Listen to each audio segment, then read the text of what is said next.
హరే కృష్ణ. జయ ఏకాదశి. ఏకాదశులన్నీ కూడా చాలా పవిత్రమైనవి. ధాన్యాలు లేకుండా ఉపవాసం ఉండాలి. రోజులో ఎక్కువ భగవన్నామస్మరణ చేయాలి. ప్రతి 15 రోజులకు ఒక ఏకాదశి వస్తుంది. సంవత్సరంలో 24 ఏకాదశులు ఉంటాయి.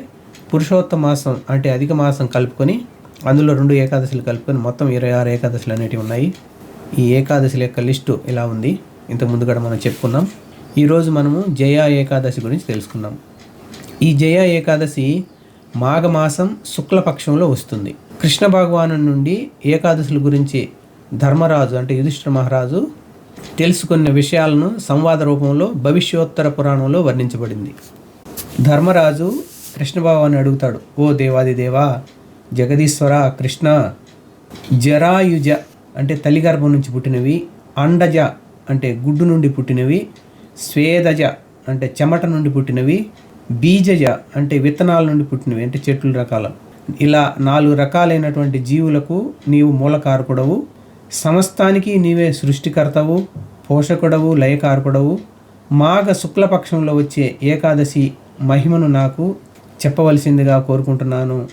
ఆ ఏకాదశిని పాటించే విధానాన్ని, పరమ మంగళకరమైన ఆ రోజు ఏ దైవాన్ని అర్చించాలో కూడా చెప్పవలసిందిగా అని అడుగుతాడు ధర్మరాజు. అప్పుడు కృష్ణ భగవానుడు, ధర్మరాజా, నీవు అడిగినటువంటి వివేకపూర్ణమైనట్టి ప్రశ్న నిజానికి అందరికీ ఎంతో లాభదాయకమైనది. ఆ ఏకాదశి పేరు జయ ఏకాదశి. అంటే దాని గురించి వివరంగా చెప్తూ కృష్ణ భగవానుడు, రాజోత్తమ ధర్మరాజా, మాఘ శుక్లపక్షంలో వచ్చే ఏకాదశి జయ ఏకాదశి. ఈ ఏకాదశి చాలా సుప్రసిద్ధమైనది. ఈ ఏకాదశి వ్రతపాలన ద్వారా సమస్త పాపాలు నశిస్తాయి. ఈ ఏకాదశి పాటించేవాడు ఏనాడును దెయ్యముగా మారడు. రాజా, ముక్తిని ప్రసాదించడంలో, పాప నాశనం చేయడంలో ఈ ఏకాదశి మించింది వేరేది లేదు. రాజసింహమా, పూర్వం నేను పద్మపురాణంలో వర్ణించినట్టి ఈ ఏకాదశి వర్ణను ఇప్పుడు విను అని తన ఉద్దేశాన్ని కొనసాగించాడు. దేవతలందరూ దేవేంద్రుని రాజ్యంలో సుఖంగా జీవిస్తున్నారు. అక్కడ నందనవనము పారిజాత పుష్ప సౌరభాలతో నిండి ఉండేది. అప్సరసలు అక్కడ స్వేచ్ఛగా విహరించేవారు. ఇంద్రుడు కూడా ఆ అప్సరసలతో కలిసి నందనవనంలో విహరించేవాడు. ఒకసారి ఇంద్రుడు నందనవనంలో 5 కోట్ల అప్సరసలతో నృత్యం ఉత్సవాలు ఏర్పాటు చేశాడు. ఆ సభలో పుష్పదంతుడనే గంధర్వుడు ఉన్నాడు. చిత్రసేనుడనే ఇంకొక గంధర్వుడు తన భార్య మాలినితోనూ కుమార్తెతోనూ అక్కడికి వచ్చాడు. చిత్రసేనుకి పుష్పవనుడనే పుత్రుడు ఉన్నాడు. అతని పుత్రుడు మలయవానుడు.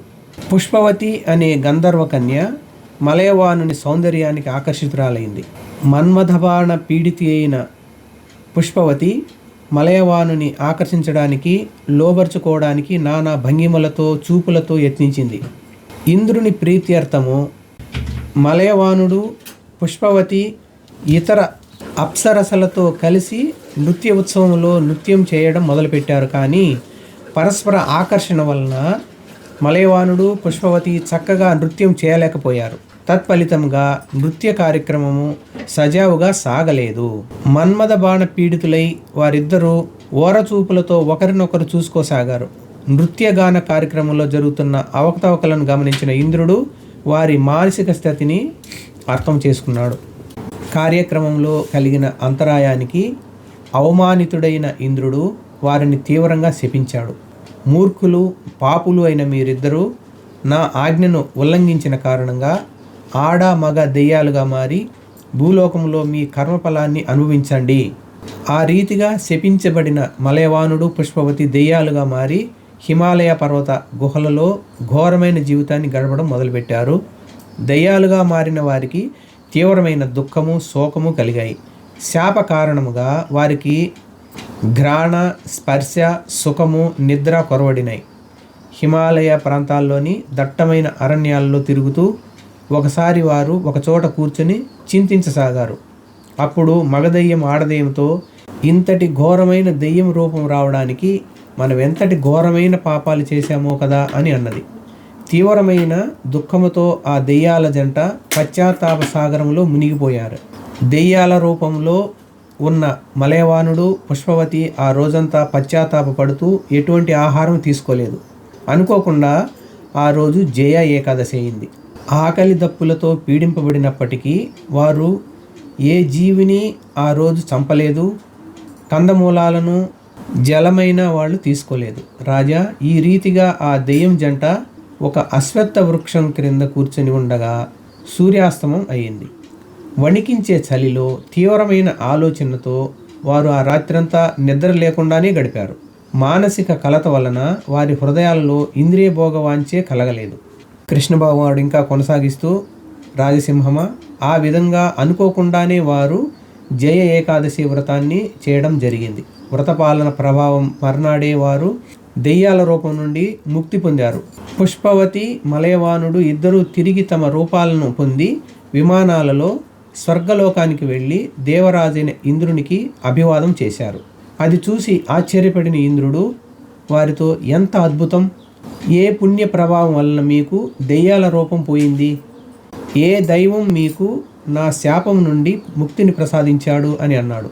దానికి సమాధానంగా మలయవానుడు ఇంద్రునితో, దేవదేవుని నిర్హేతుక కరుణ వలన అతనికి పరమ ప్రియమైన జయ ఏకాదశి వ్రతపాలన వలన మేము శాప విముక్తులమయ్యాము. ప్రభు, కేవలము భక్తి ప్రభావం వలనే మేము దెయ్యాల రూపం నుండి ముక్తులమయ్యామని పూర్ణ విశ్వాసంతో చెప్తున్నాను అని అన్నాడు. ఈ మాటలను వినిన దేవేంద్రుడు మలయవానునితో, ఏకాదశి వ్రతపాలన ద్వారా విష్ణు పూజను చేసిన కారణంగానే మీరు పవిత్రులయ్యారు కాబట్టి మీరు నాకు కూడా పూజనీయులే. విష్ణువును పూజించేవారు నిశ్చయంగా పూజనీయులు, నాకు ఆదరణీయులు అన్నాడు. తర్వాత పుష్పవతి, మలయవానుడు స్వర్గంలో సుఖంగా జీవించారు. ఇక ఏకాదశి మహిమను ముగిస్తూ కృష్ణ భగవానుడు, ధర్మరాజా, ఈ ఏకాదశి వ్రతాన్ని ప్రతి ఒక్కరూ పాటించాలి. జయ ఏకాదశి వ్రతపాలనము బ్రహ్మహత్యా పాతకాన్నైనా హరిస్తుంది. దానము, యజ్ఞము, తీర్థాటనము వలన కలిగే పుణ్యము ఈ వ్రతపాలన వలన అప్రయత్నంగా వస్తుంది. ఈ ఏకాదశి వ్రతాన్ని భక్తి శ్రద్ధలతో చేసేవాడు వైకుంఠంలో శాశ్వత వాసాన్ని పొందుతాడు. ఈ ఏకాదశి మహిమను చదవడము, వినడము ద్వారా మనిషి అగ్నిష్టోమ యాగ ఫలాన్ని పొందుతాడు అనేసి భగవంతుడు మనకు ఈ జయ ఏకాదశి గురించి వివరించారు. కాబట్టి మనము కూడా ఈ జయ ఏకాదశిని భక్తి శ్రద్ధలతో పాటిద్దాము, మనము తరిద్దాము, అందరినీ తరింపజేద్దాము. కాబట్టి పవిత్రమైనటువంటి ఈ ఏకాదశిని పాటించేటువంటి భాగ్యాన్ని మనకు కలిగించమని గురుదేవుల్ని, భగవంతుణ్ణి ప్రార్థిస్తాం. హరే కృష్ణ కృష్ణ కృష్ణ హరే హరే, హరే రామ రామ రామ హరే హరే. జగద్గురు శ్రీల ప్రభుపాదకి జై. అనంత కోటి వైష్ణవ భక్త బృందకి జై. నితాయ్ గౌర్ ప్రేమానందే. హరి హరి బోల్. హరే కృష్ణ.